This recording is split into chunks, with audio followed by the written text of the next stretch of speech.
Pour la Côte d'Ivoire, le PIB donc, a cru de 8% cette année, donc c'est une plus belle croissance d'Afrique. Le déficit budgétaire s'établit à 4,5% du PIB et l'endettement est légèrement en hausse à 52% du PIB, mais reste toutefois maîtrisé selon les analystes internationaux.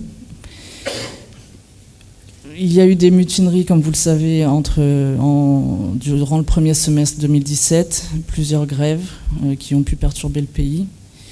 Le pays a été très affecté par les chutes du cours de cacao, qui est donc la première source de recettes d'exportation.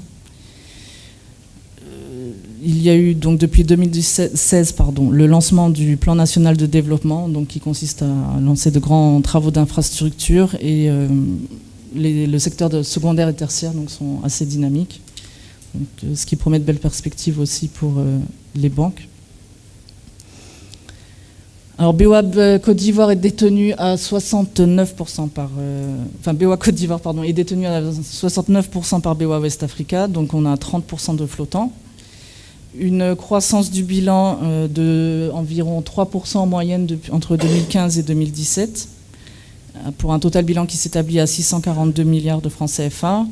Les fonds propres, eux, ont cru plus rapidement à 13% en moyenne par an chaque année. Donc il y a eu une augmentation de capital de mémoire en décembre, ce qui a augmenté les fonds propres. Le produit net bancaire a augmenté cette année de 5% et s'est établi à 30,4 millions de francs CFA. Et le résultat net donc, a augmenté de 7%,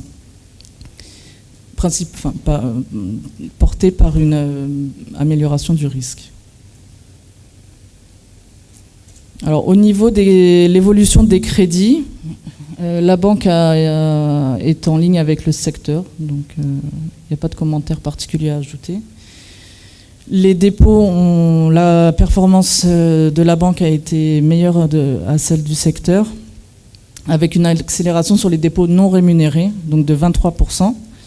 Et la quote-part des dépôts non rémunérés s'établit à 65% du total dépôt.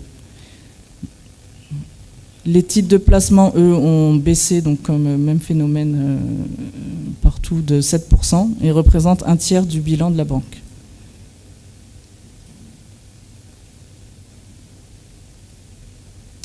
Donc, l'encours moyen de crédit a augmenté de 15% et la marge nette bancaire a progressé donc plus faiblement. Donc ça, c'est la conséquence de la baisse des titres de placement, donc avec une baisse des revenus conséquente.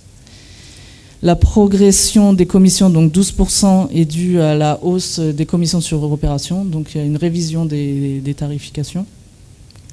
Et donc grâce à ces efforts, le PNB ressort en hausse de 5% et s'établit à 30,4 milliards de francs CFA, comme je l'ai dit tout à l'heure. Le coefficient d'exploitation reste à un niveau acceptable de 53%. Et le coût du risque donc, s'est nettement amélioré grâce à d'importantes reprises qui ont été faites cette année, donc de 3,6 milliards de francs CFA. Et donc il s'établit à un niveau de 3 milliards de francs et il a un niveau inférieur à 1% des encours de crédit, donc ce qui est assez bas. Donc par conséquent, le résultat net ressort en progression de 6,8% cette année à 10,8 milliards de francs. Alors, donc je viens de dire que le résultat a augmenté de 6,8%. Le cours a diminué de 30% en revanche. Il y a eu, comme pour les autres banques, une première augmentation de capital qui a été faite en juin et une opération de fractionnement qui a été faite en octobre. Donc on voit bien que depuis la première augmentation de capital, le cours s'est effondré. L'année dernière, le cours a cru de 35,6%. Et le résultat avait augmenté de 23%.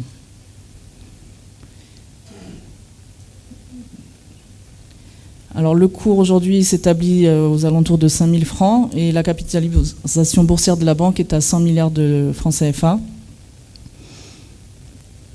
Donc le rendement du dividende cette année est passé de 4% en décembre 2015 à 6,2% en décembre 2017. Le cours, BOA Côte d'Ivoire n'a pas encore tenu son AGO, donc le dividende n'a pas encore été publié, mais bon, on peut compter sur une progression du dividende qui devrait être similaire à celle du résultat. Donc le PER est de 9%, de 9 fois les résultats, et le price to book ratio s'établit à 2,3 fois les fonds propres. Donc encore une fois, malgré les bonnes performances de la banque et des fondamentaux qui sont là, on voit que le cours a été sanctionné depuis juin avec une dilution induite du PER en fin 2017.